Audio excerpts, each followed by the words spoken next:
We're 8:10, next to the bottom paragraph.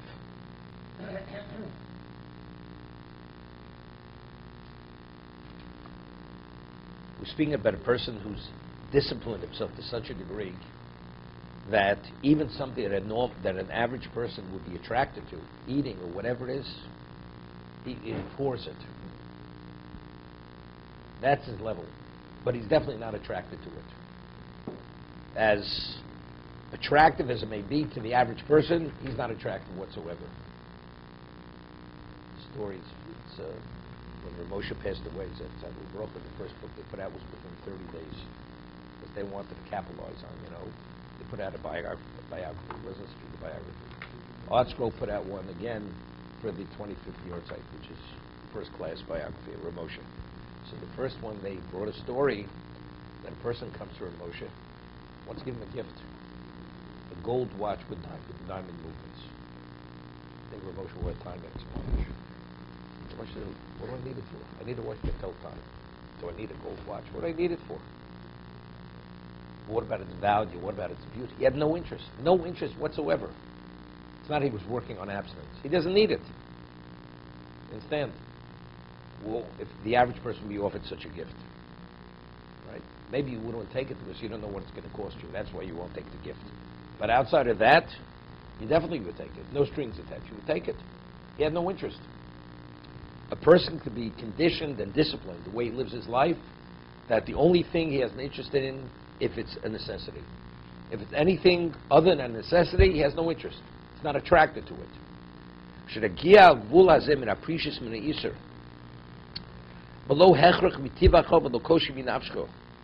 don't feel you're suppressing anything. Something which is not 100% legal. There's no temptation you have to suppress it. You're not interested. Anything that's not 100% on the up and up, you have no interest in getting involved in. This person is from those groupings of people that are protected from sin v'amichshol. They're not going to, because again, there's no conflict of interest here. The person doesn't have to suppress anything and withhold. I'll give you an example. A person, a Jew, overpays or pays a bill twice. Even though the person receives the double second payment, and there's no way that the person who paid the bill will ever know that he paid the bill twice. It's more difficult for the person to send back the money, the one who received the payment, than putting his hand in somebody else's pocket. This person on no circle would ever put his hand in somebody else's pocket or take something that's not his. But if the person overpaid or paid twice, it's more difficult to return the money. Even though halachically, it's called stealing. You're obligated to return that money to that person because unknowingly he paid the bill twice. So why is it more difficult? If in fact you're conditioned and you understand you're not permitted to take anything which is not rightfully yours, it should be as easily to give back as not putting your hand in the other person's pocket. So evidently, you see, it's not so simple. In truth, you have an interest. However, because one doesn't reflect well on you, that's the reason why you're staying away from it. But here, man paid innocently. Did I do anything wrong? So because in your mind you could justify retaining it, and you don't have that negative reflection, therefore the person is not giving it back so quick. Therefore he has to struggle. Should he give it back? Should he not give it back?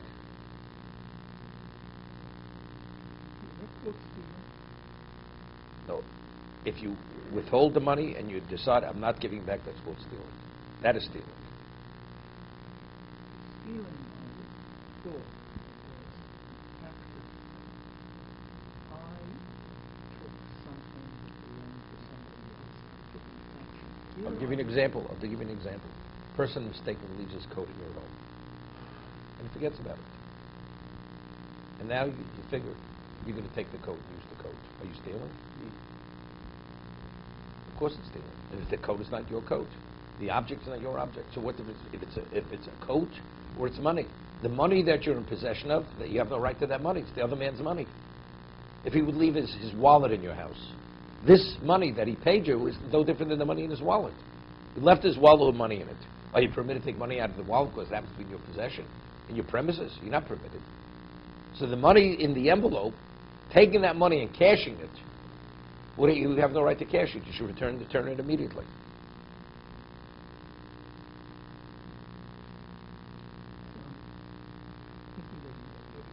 I'm not arguing that what is going on is wrong. It's called stealing. But maybe it's a different. No, it's stealing. It's stealing. Somebody lends me money, and afterwards I decide I'm not repaying the debt. There it may be different. Because initially the money entered into my domain in a permitted. He gave me the money. I had a right to use the money. The man was expecting it back, and initially I didn't have to give it back. I didn't have to give it back. For whatever reason, because difficulties, he decides he's not giving it back. Because he figures the man forgot about it, he's not going to give back the money. Right? The question is withholding the money, you just a debtor or you a thief? But here, where initially it only entered into your domain mistakenly, you never were permitted to use the money, then you're definitely a thief if you don't return the money. So the question is, why is one easier than the other? The answer is it's clear. The man definitely is not sufficiently disciplined that he has an interest in taking something which is not his. Even though, except one situation, there's a cost factor, and the other situation there is no cost factor. One, it reflects poorly on him, and the other one doesn't reflect poorly on him.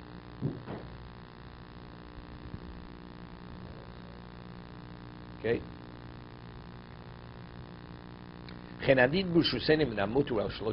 Just go a little bit further.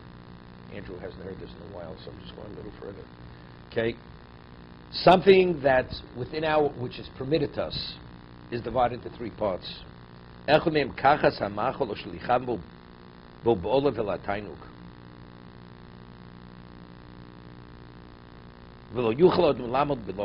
Eating something which is necessary, just to sustain yourself. Food.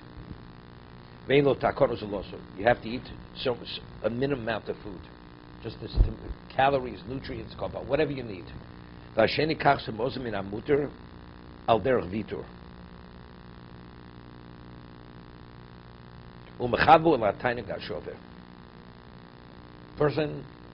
takes a little bit more, but it's what the average person, he enjoys the food like anybody else. You know, you can eat a fresh piece of bread or day-old bread. It has the same nutritional value. You prefer the fresh bread. Okay? There's nothing eating with it wrong because it tastes better. See, the person's not a glutton, he's not a hedonist, right? But again, first person says, what do I need? I have to sustain myself. The first piece of bread is good enough. Maybe years ago, my mashgiach, was at a special level. And the cook, would put out a platter of chicken. And you had tops and bottoms. So many of the boys, they like bottoms, they didn't like tops. And the cook would complain afterwards, he had left on the table tops, not bottoms. And mashgiach gave a shmooze. It was called the tops and bottoms shmooze. The story goes back 48 years ago. Does it really make a difference if it's a top or a bottom? You're studying, you're learning now. What are you eating the chicken? You have to, does it really make such a difference? I'm just saying, not that the people were at that level or that, but again, he had to make the point that why do you eat? That was the emphasis of it. Why are you eating? Just tell me. There were all kinds of people, passing through the ship. There was a South African. This was a South African. Till today, he's not married. He's 68 years old. And come to the table, they put Danishes on the table in those days, whatever the Danish was. All of a sudden, I see he has 2 Danishes next to his plate. But there's just enough for whoever sits at the table. There are 8 seats, 8. The 10, he has 2. So I said, what do you have 2? I said, do you realize by you taking 1 extra, what a person is not going to have? He says, a person probably won't show. He's already in advance taking 2. I said, why don't you take 1? If the person doesn't come, then you take another one. We're talking about a 3-year-old. The person at the time was 22 years old. He's putting 2 Danishes. I once invited to my house for a Friday night dinner. He's eating the dessert. He asked my wife what the recipe is because he wants to know exactly what's in the cake. You understand? This is the type of person this person is. He's still looking for the wife. Okay. No, never married. Never married. Today he lives in Florida.